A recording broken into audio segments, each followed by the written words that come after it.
Hello, everybody, and welcome to another edition of History After Hours podcast. My name is Kevin Pumphrey, and this is a podcast where history teachers debate all sorts of issues and topics.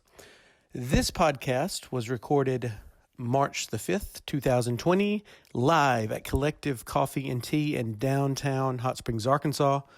Joining us on this podcast, as always, is Mr. Ron Franklin. Also, on this live podcast, we have our colleague, Mr. Jeremy Nixon, also Dr. Christopher Thrasher. Once again, a very lively podcast, some very interesting questions brought by the students, and we hope you enjoy this episode. Thank you so much to Kollective Coffee for having us out once again, and thank you for everybody for listening and sharing, and all the students that are engaged in this podcast. We certainly appreciate it. Now, I hope you enjoy this episode.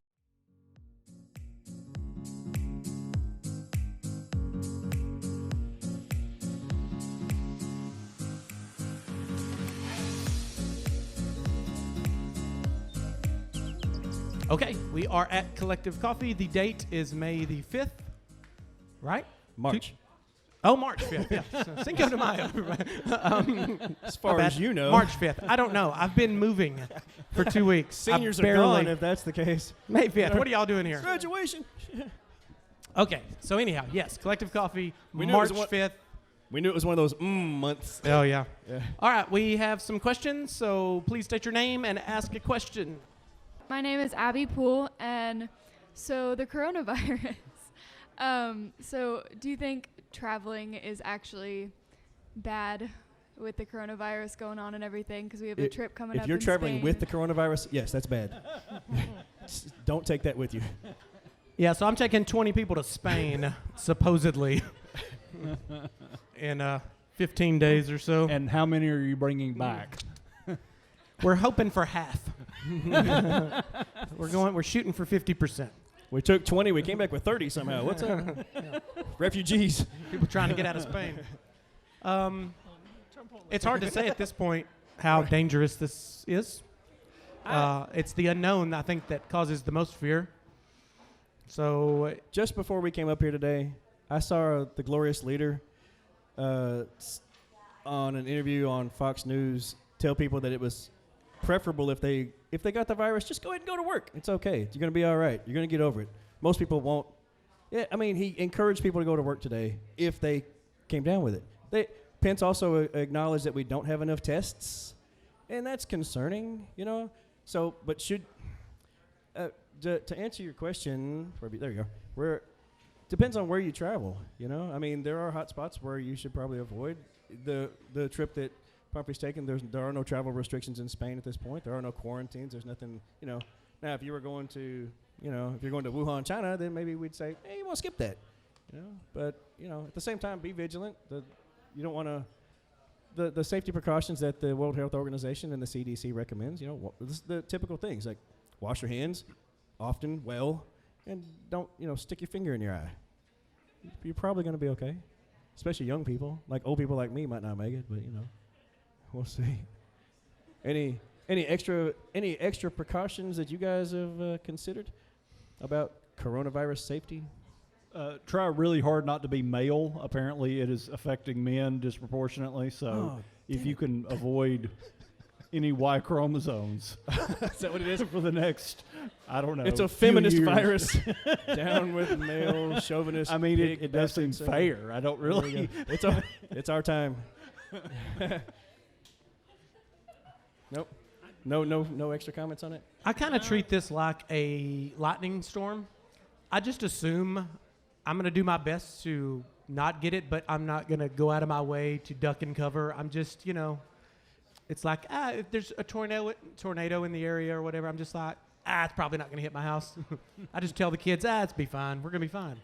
Come in the house. Yeah. Stop looking for. Yeah, just don't get near the window. Come in the house, and that's all you can do, really. And See, other than that, at this point, I'm not necessarily concerned about catching the virus necessarily, but what I'm concerned about is when the government comes out and says, "Hey, you should prepare for life-altering changes as far as deliveries, and we may have to quarantine cities, and we might not let products in, and we don't manufacture anything in this country much anymore, and so we need things to come in."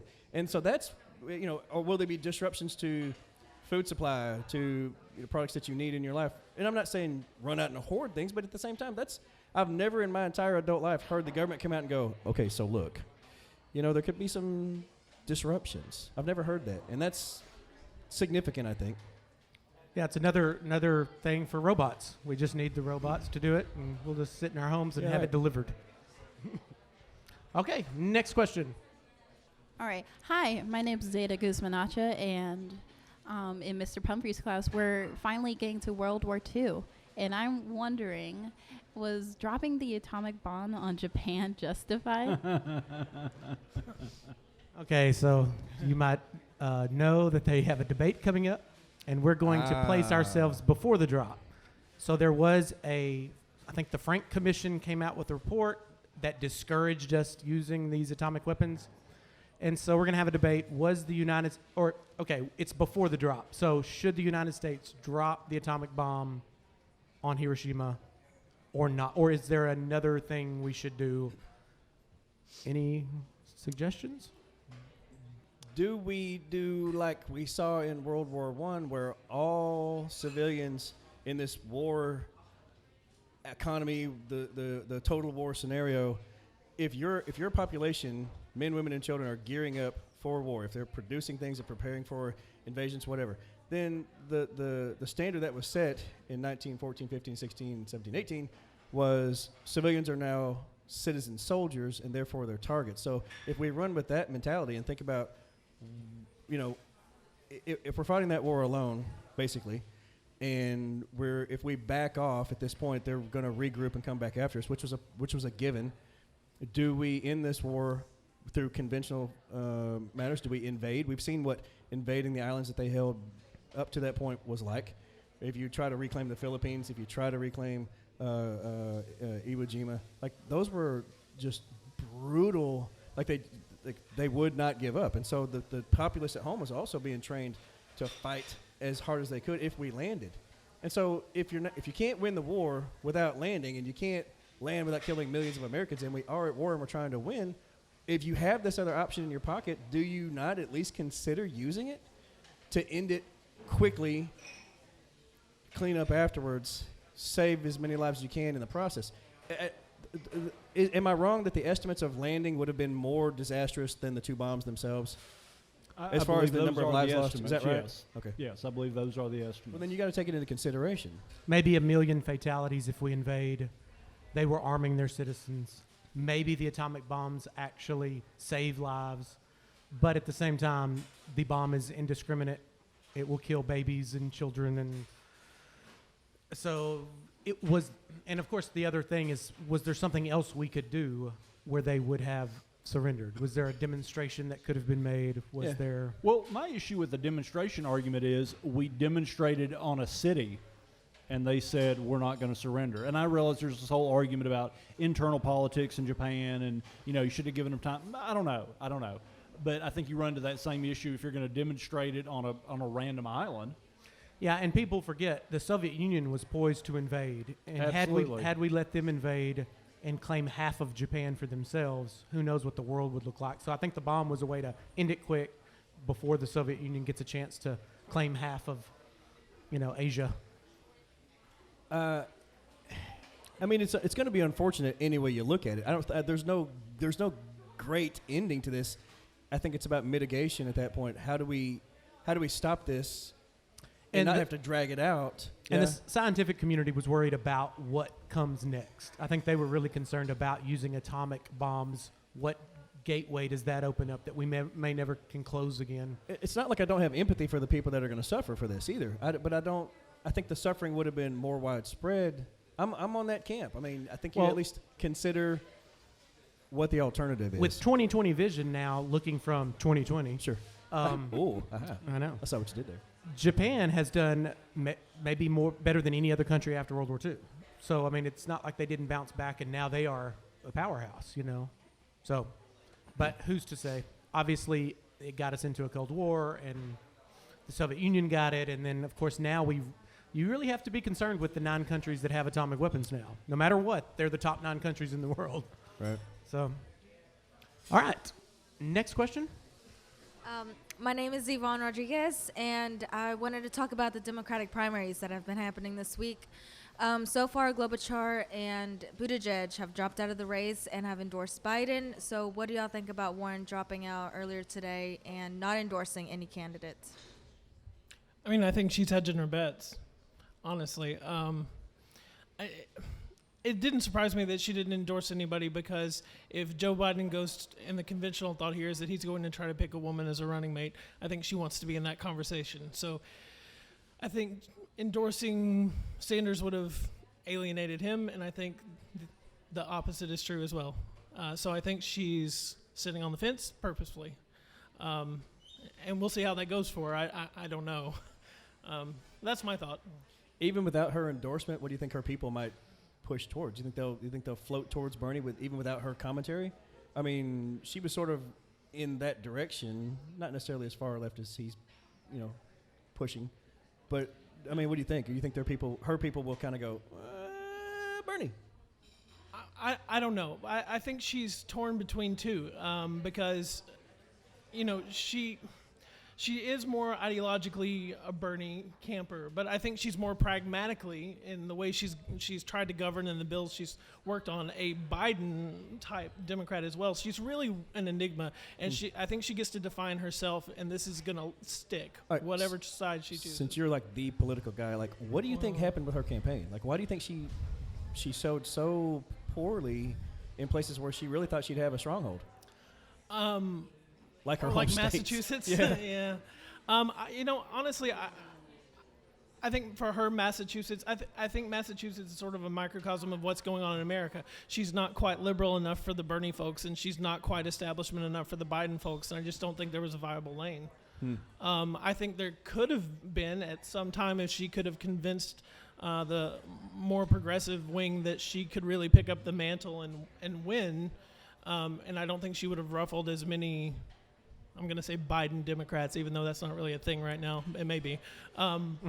Is there any truth to the rumor that people thought that she couldn't go toe-to-toe with Trump? Yeah, I mean, I don't know that it's true. I think that people believed it. I'm not saying it's my position. I'm saying I've heard people say that, well, I like her, but can she defeat him ultimately? I think they look at the Native American ancestry sort of thing that he did. I don't know how to describe it. I think he pigeonholed her early. The Pocahontas thing? Yes, I think that he made a lasting attack early that really stuck for a while, and she had to work really hard to shake it. And I think people looked at that and said that was just one attack. Yeah. Are Bernie supporters too young? I mean, that seems to be something that it's a small group and they're young and they don't vote when it comes down to it. We had this conversation in my AP Euro class today. The idea that, I'm thinking about South Carolina specifically, when I saw the statistics on first-time voters who were eligible to vote, who actually did vote, 18% was the number that came out. And this is primarily what we would consider the Bernie crowd. Like, we're the young people, we demand change, and we're not necessarily, but you get the feel that maybe younger people are more attracted to some of his messaging. But 18% is dismal. And so if you're really seeking change, if you're really passionate about this particular candidate, why don't you get up and go actually move for the guy instead of just saying you're going to do it? Like, I think that's where he's falling flat, is that you've got a lot of support, but they're not willing to actually go. And the evidence is there, maybe even across the board, except for, how'd California turn out? I never saw it. Did he take it? Yeah, I mean, he's going to win it. They're still counting, but okay. Yeah. Well, so I mean, it's odd though that you hear people, they wear the shirt and we'll have the button and we'll have the stickers and we'll activate online and try to, but then when it comes right down to it, like, they just stayed home, and that's. Well, I think you have to be careful about assuming that the person that's wearing the T-shirt is not part of that 18%. Well, no, I'm just saying, but if there's this mass appeal, where's the mass turnout? That's all I'm saying. No, I understand. Yeah. Well, see, and he's now attacking Biden, and I think that's the wrong way to go, because he's got to figure out how to spread his support, not alienate his supporters into their own crazy camp. Because at some point, if you don't want Trump to be president, at some point, one of them's got to support the other. But he has the same playbook that he used in 2016. Yeah. The only difference, he's trying to turn out Latino voters, and he's done a good job at it, but not good enough. So I really think that the Biden bashing, for lack of a better word, is going to backfire. I think it's going to further galvanize the middle of the party. But yeah. It's going to be crazy. Who knows? If you would ask me 2 weeks ago if it was going to be Sanders Biden by now, I would have said no. So what do I know? Oh, yeah, me too. All right. Andrew Yang. Let's bring him back. Gang, gang. All right, next. I'm Hayes Horton. So the United States just signed a deal with the Taliban. Do you guys think that this is going to be a real step towards the United States leaving the Middle East, or do you think it's going to be just another one of many failed attempts to leave that will ultimately result in us, staying there? Okay, well, we signed the deal over the weekend, I think, and it was what instantly struck me was that it was between our people and the Taliban, and we did not include the Afghan government, which is definitely going to have to hold their own if we back out. And then the Taliban were immediately, we will have, talks if they release these prisoners that the U.S. promised, and the Afghan government said, wait a minute, we didn't promise that. So it's already kind of tricky, even at that moment. There were Taliban attacks on Afghan forces in about, 30-something spots. And then we I think it was yesterday, just retaliated with more like airstrikes against Taliban spots. So even when we signed a peace deal, we haven't created any kind of peaceful situation there. This is not over. It's not over. Like, that's just how I feel about it. I don't think we're going anywhere, really. I think the obvious historical parallel is the Paris Peace Accords of 1973. Mm-hmm. We're not really talking to our allies. We're making a deal with the enemy to try to because get we out. want to get out. Yeah. And I think the Vietnam comparisons have been out there for a long time. Yeah, this has dragged on for sure. And I think I've been predicting for like 7 years now that we're going to have to deal with the Taliban and negotiate the same way we had to negotiate with the North Vietnamese to get ourselves out of there. But I don't think this is, no matter what we do, I don't think you can count this as a win. I think that the president said, well, we've done a really good job of killing terrorists. Okay, well, right. We've killed some people. But is that a win? Did we establish lasting peace in Afghanistan? Did we thoroughly defeat Al-Qaeda? Did we take the Taliban completely out of power? No, we're still trying to craft this narrative that makes it look like we've done a good job there. And really, if and when we walk away, it's going to devolve back into chaos. And peace in the Middle East, like, those words aren't real. Also, you got to take this year with a grain of salt because it's such a political year. There's going to be a lot of stuff said, like, we're doing this and that, and it's trying to get reelected here coming up. So I don't think there's a grand strategy of peace in the Middle East either. All right. Hold on, let me throw this in there. Do you think that maybe we did not, forget the election for a second, do you think that this is kind of an interesting moment where we go, well, we tried, and now it gives us the opportunity to go in there even harder than we were before? Oh, I don't know. Now we go, well, look, you screwed this up, and so you get what you get. We tried. So we kill more people in Afghanistan, and then what's the result? Well, we get to control the opium trade. Maybe. I don't know.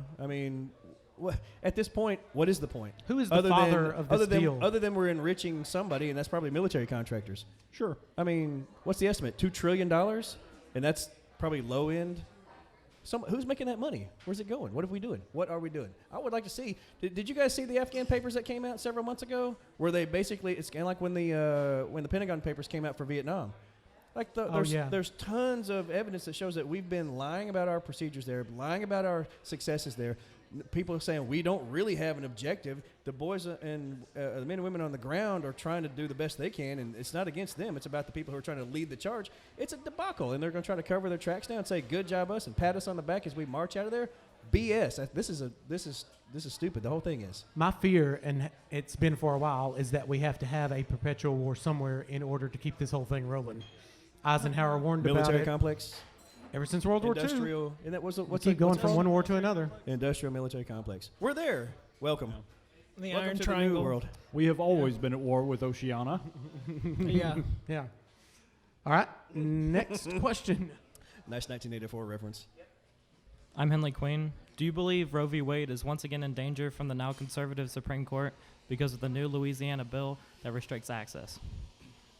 Yes, I do. I don't know how much danger, and it's going to be Chief Justice Roberts that decides that. Yep. And the question is going to be whether he's an institutionalist that looks at how the court is perceived and the Roberts Court, as we're going to call it, or as we call it.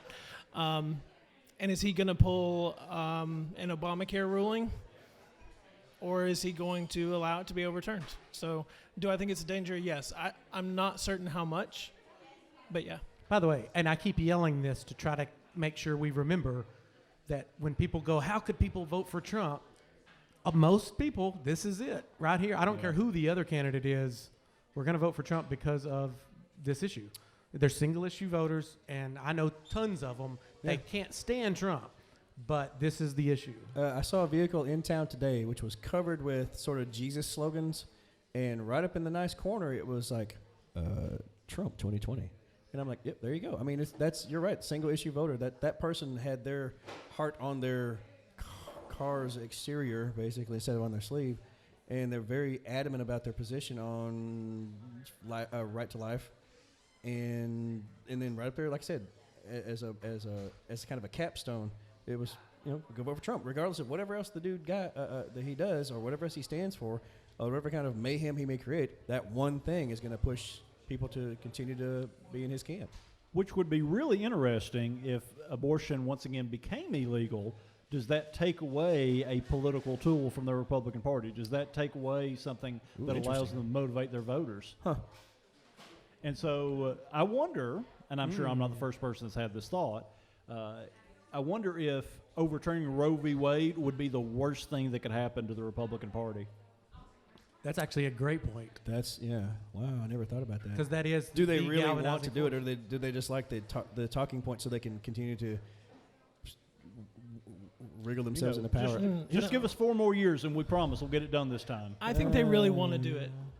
I think they really want to do it because their supporters the attacks. do. Well, But the do the attacks come politicians? from Republican governors, because the Republican governors keep signing in these bills that are restrictive and go in the face of Planned Parenthood versus Casey and the current framework, and they do it on purpose. So I think they want to, at least at the state level.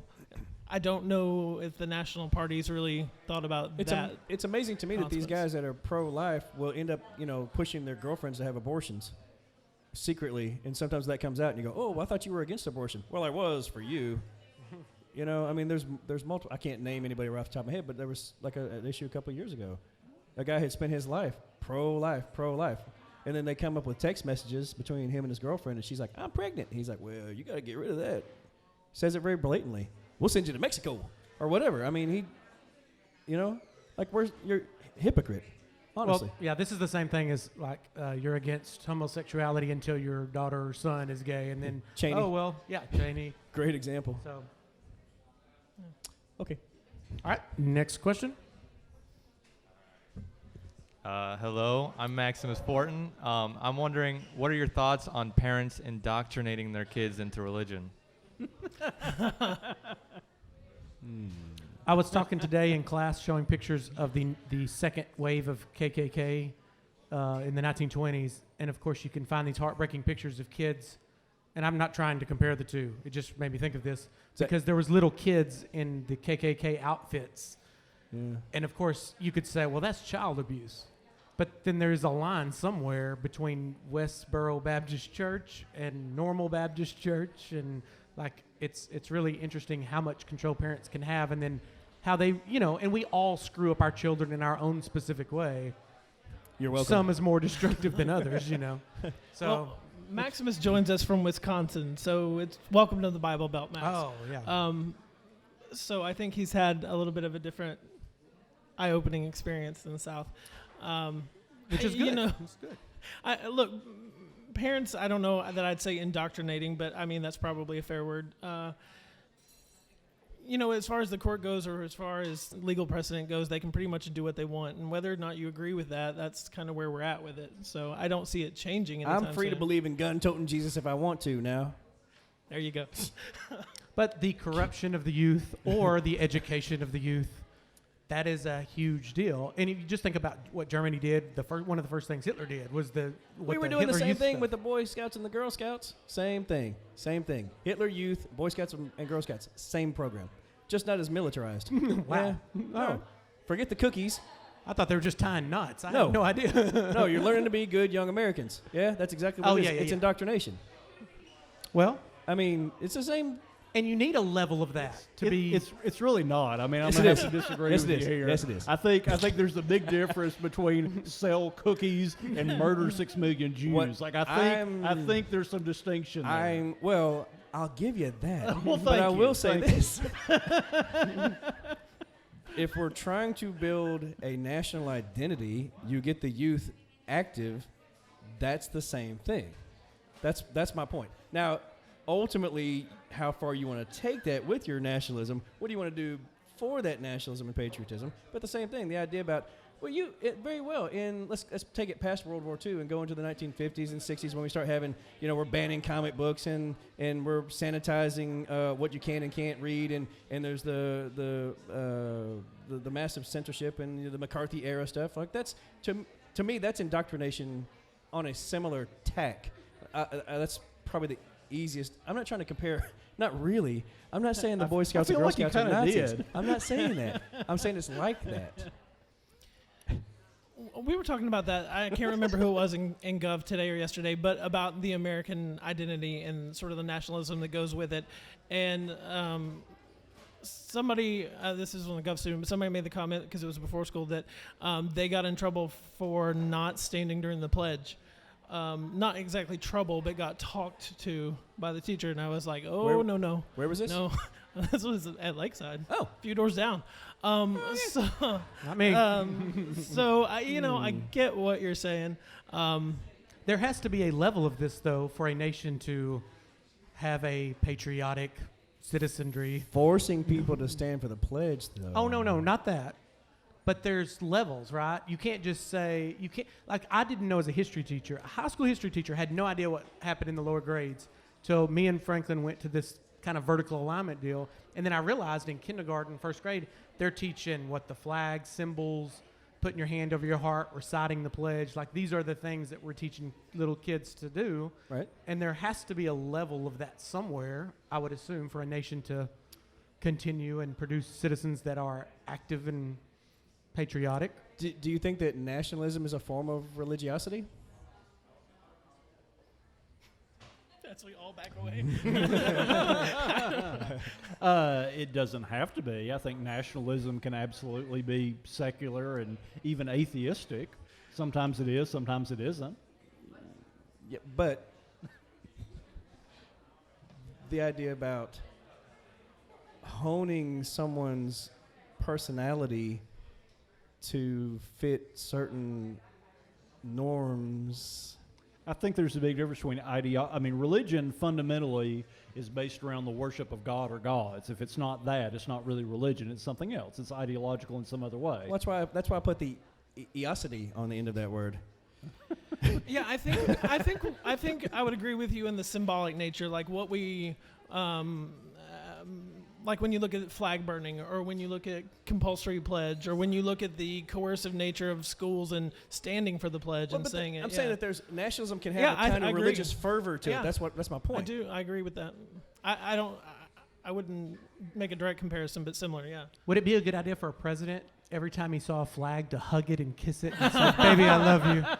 That's creepy. Okay, who would do that? He's moved past hugging to molestation almost. Oh, baby, I love your way. Barry White in the background. Dancing with it. Grab them by the flag? It's different. Some would put their hand over their heart, and some full embrace. Rally around the flag, boys. Okay, next question. Good evening, gentlemen. What's up? I'm Gavin Trissler, and I was wondering, what are the differences between the students that you've had in your earlier days in your teaching career versus the students that you have as of right now? I think I've changed. I don't know the students have changed. Have you always taught high school? Yeah. I haven't. See, I taught middle school for a while. Oh. Yeah. 6, 7, and 8, man. Yeah, I did. In the trenches. They're different. So it went fine. It's just different. You know, again, you have to indoctrinate them and get them to stand where you need them to stand and say what you need them to say. I want them to think for themselves, but at the same time, they need more control factors in their lives, because they can't really control themselves because, frontal lobe things are not really gelling together yet. So I prefer high school. I mean, just because we can have, especially as history guys, like we can drill deep on some topics that other people might not be able to do because kids aren't ready to deal with it maybe, logically or emotionally perhaps. So, yeah, but go ahead. I you think said you've changed? Yeah, I mean, I've been teaching 18, 19 years. I think kids are kids, and they're pretty much, the same. I think I've changed, and I react to situations differently than I would have 10 years ago or 15 years ago. Just, it's just that's how it works. Yeah, I would agree with that. I've been teaching 11 years, and like you, I've changed. I think the students are affected, and I've taught in several different states and in various different environments, but I think students are pretty consistent. I think it does make us a lot different where you're at. Kids might be a little more religious, a little less religious, a little more patriotic, a little less. There's a little scale there, but pretty much kids are kids. Where's a kid that came from Wisconsin? Where are you? Maximus, where are you? Yeah. First of all, his name is Maximus. I know, it's awesome. Really? Max. My name is Maximus. That's Maximus. That's groovy. All right. So, okay, come here. Please tell me you like the movie Gladiator, or I'm going to be disappointed. I am. Oh, Maximus. Come here. Maximus. Come here. All right. So, what's been the biggest change? How long have you been in the state? For like 8 months. 8 months. Newbie. All right. So what's been the biggest culture shock? Well, you guys use the word y'all a lot. And you say You guys.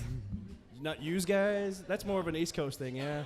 All right. That's sexist. Well, let me because you're just talking about guys. For someone who's not lived here, y'all is a contraction of you all, and so it makes sense.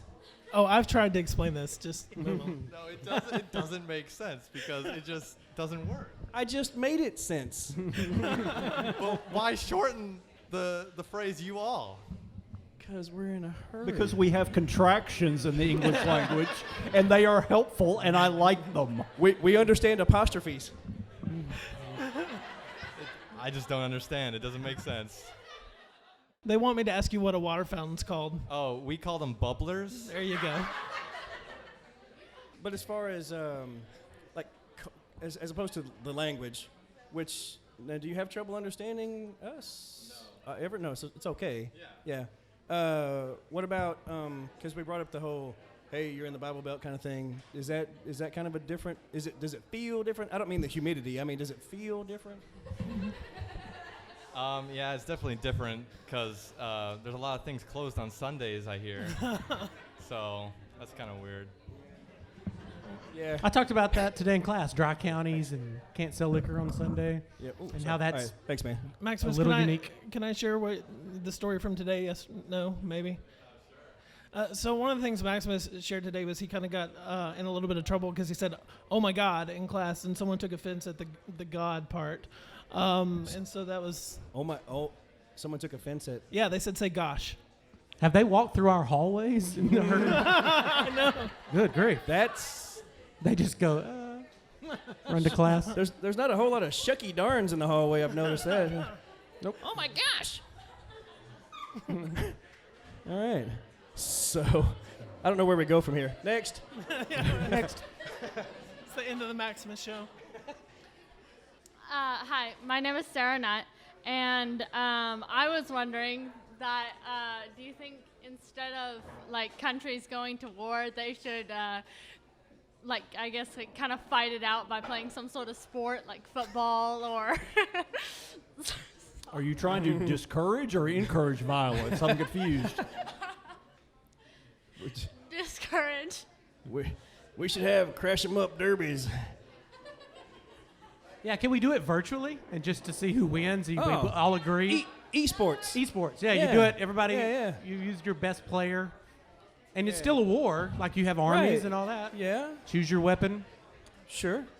I don't know. With drones, we may be going that direction. Yeah, maybe. Dang it. They shut down all their drones. I guess we lost. Actually, that's a good, yeah. Yeah, the electricity just goes off. Well, we lost. Yeah. All of a sudden, the packages from Amazon stop showing up, and it's like, well, they shot down our delivery drones. I guess You sank my Amazon. Go back to He just said let's play a big board game of Risk. It's just Yeah, really. Go back to old school. Yeah. What do you think about we're working on laser technologies for weapons too. Yeah, have you seen that? We have some. The Chinese have some. Yeah. They shot at us the other day with some Star Wars kind of things. I mean, that's the future. Yeah. I think hacker technology could definitely hacker. You know, Oh, the idea of hacking hacker in wars. and all of a sudden we're Yeah. very dependent.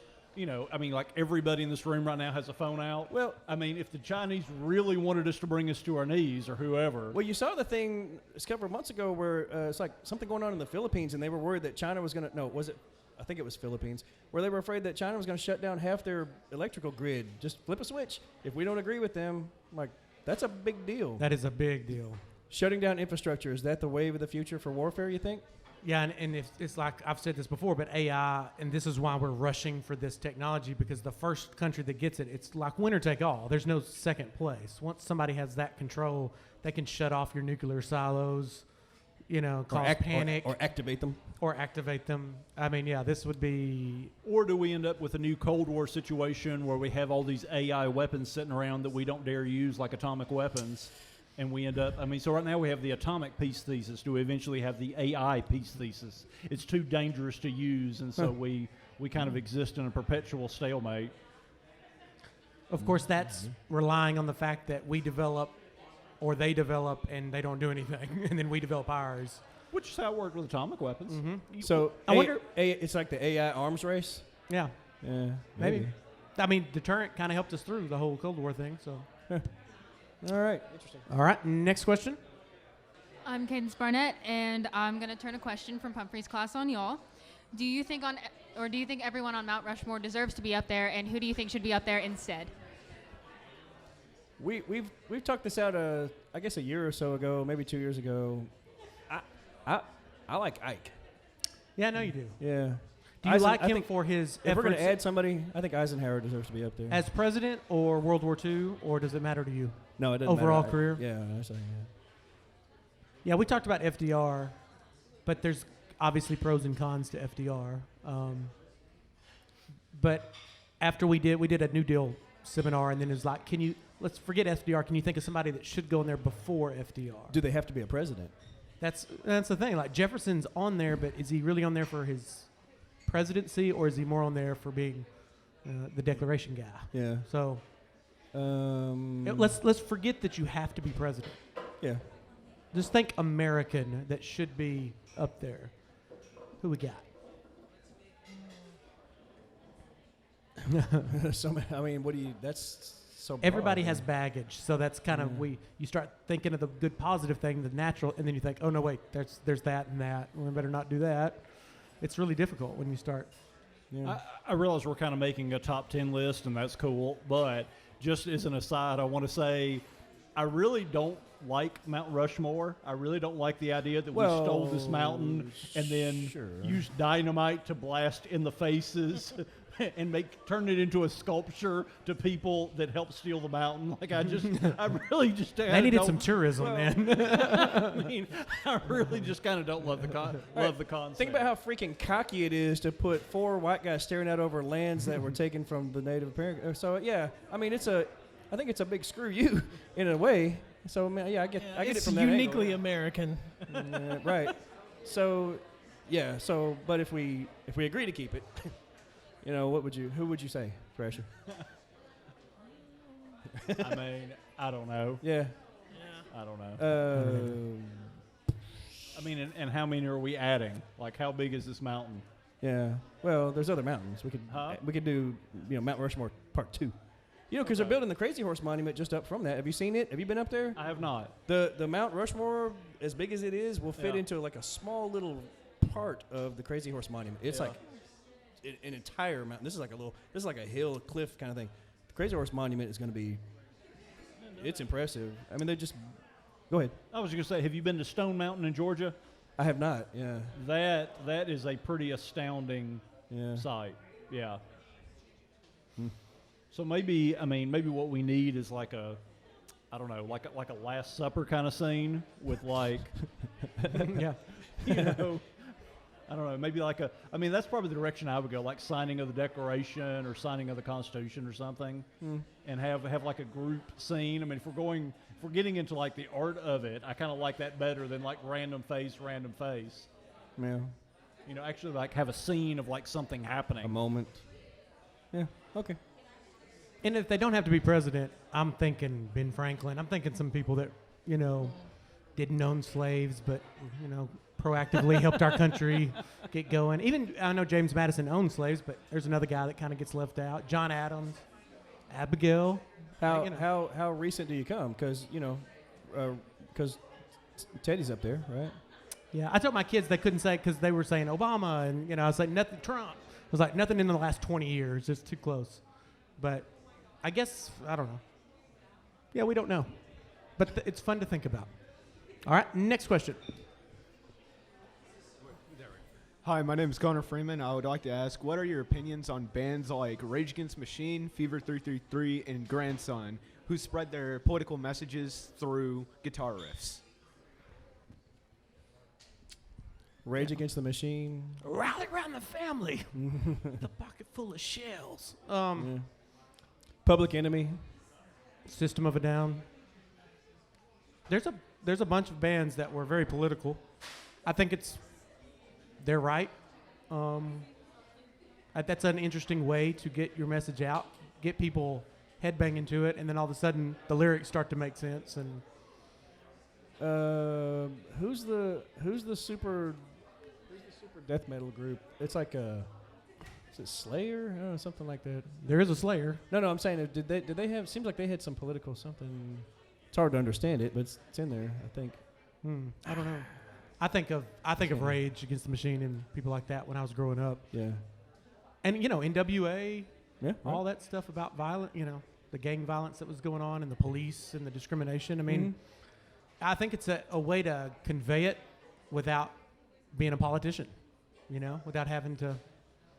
But, you know, who knows? What about the political activism of the 60s and 70s, right? Anti-Vietnam Bob messaging Dylan? and things. Yeah, Dylan. Was the question, what did we think about it? Or who did...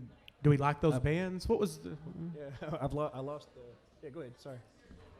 Just clarify what What are your opinions, and do you like the bands themselves? Yes. I'm more of a Bill Monroe guy, but that's just me. Little bluegrass? I like a bluegrass. I do too. I like old country. I mean, I was not, you know, when I was younger, I was not interested in the rock. I was more of a, like Allman Brothers or, Garth Brooks so I don't really know who these people are and don't care. I'm more of a Black Sabbath War Pigs kind of guy. Really? Yeah. Yeah. For me, the song has to be good. Like that's kind of where it starts, and then if the lyrics are good or they're deep or they mean something, then that's just a bonus to me. But like, there's country artists that I'm not really into, but they try to do a political message. It's usually super patriotic, yeah, right, which is fine. But the music's not good, so I wouldn't like it, even if the lyrics are good, because I'm not into that type That's of for the music. Dixie Chicks. Oh yeah, when they criticized George W. Bush, they did. Didn't they lose like contracts for that? Didn't they get booted from their label for that? Seems like. I don't know about that. I mean, I know that people were taking CDs and were like burning them. Oh, it killed their popularity. Yeah. They were at the top, and they criticized our president. And of course, it's country music. radio. It's the South, and boom, they went away. I think they're still going, but I mean, yeah, they are. I like political messaging. I get that, but I also like the social messaging with inside. You know, sort of that you get the angst, and we want change, and we deserve. You know, I like those things really speak to me more than maybe the political stuff sometimes. System of a Down is a Armenian group that really tried to shed light on the genocide. I didn't know they were Armenian. That's interesting. Yeah. And I like the music, but they'll say stuff like, "Why do they always send the poor?" Talking about going to war, and it's the rich get to do the talking and send the poor to fight. Again, that War Pigs. Like you're almost quoting the lyrics. Yeah. So. All right. Next question. I'm Derek Schmidt, and I guess my question isn't really more of a question. It's more of a discussion. So it's kind of like the person next to you is the genie, and you have to ask for one wish, and then they give you the catch. So like Pumphrey would give his wish, and then you would give the catch to that, and then I guess kind of discuss it. I get the game. Go ahead. So you wish for something, and I tell you why it sucks. Okay. That's basically it. That's the game. I get it. Yeah. I get Omniscience. Does that knowing everything? We got to sing some Aladdin songs All first. powerful. One of those things. You know everything, and you are powerless to change anything. Oh, that would be torture. Oh, man. See, Good I'm one. good at this. Go ahead. Now you. Me? I don't know. You wish for something. Thrasher's good at thrashing your. Okay. Yeah, that was good. Crap. Did you make I a don't wish? know. Wish for something. This is Franklin chaotic. will make it terrible. Oh, I will try I already my know best. Franklin can make it terrible. He points out all the bad things. No, teasing. It's my job. That's mine too. Maybe that's why I can't think of something to wish for. Yeah, all right. Yeah, go wish for something. I dare you. A third political party. Oh, see, now, how am I going? All right. Third political party. How do I make that terrible? Still too narrow. You know. Would it be the Nazi Party gaining popularity? Because that wouldn't. That's what you should have said. Yes, you can have it, but it's the Nazi Party. Depends on the party, doesn't it? It's the Third Reich Party. See, that's how you make it awful. Yeah, There you go. Now we Yeah. get it. All right. This is fun. Keep going. No, it's fine. All right. Any other wishes that we want to destroy, or are we good? I wish to end world hunger. Eat children. I mean, Yeah, see? I feel like those all went together. So, like Pumphrey now knows everything, and he knew the Nazis were going to rise, but he was powerless to stop it. Couldn't stop it. No. All right. Next question. quirky. You ain't never had a friend like me. I'm Ann Grigsby, and I was wondering if you think it's for the better or worse of a student that younger grade teachers tend to censor the gruesome details of history. For example, the Columbus story. Yeah, gotta know your audience and what they can handle. So, I also think this too. Some of the younger grade teachers, they're not historians. They're not special. They might not even have heard the other side of some of these arguments. That's true. So it's not their fault that they don't know the bad side of Columbus, because they've got to do 10 other subjects, or they're doing more than just what we get to focus narrowly.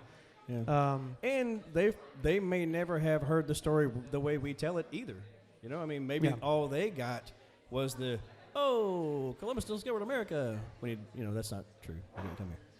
So I don't necessarily fault them for not knowing or having the time to teach it to the level that we do. Like you said, we focus, and we drive hard to make sure you understand it more deeply.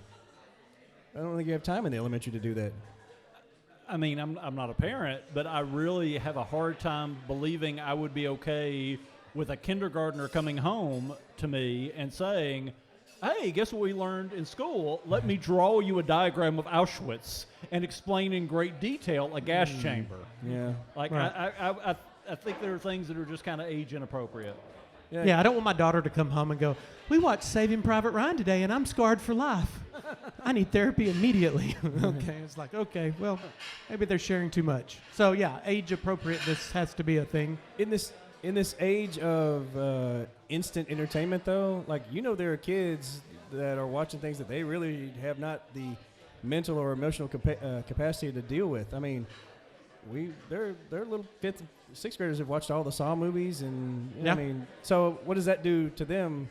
And if that's the case, if they're being, of course, you don't know who has and who hasn't, I suppose, because obviously not every kid's going to watch that, but some definitely are. That's concerning to me, Yeah. So I don't think telling those deep dark stories to the younger kids is really the best option. Plus, we like doing it. That's kind of the fun for us. Don't ruin it. Don't spoil it.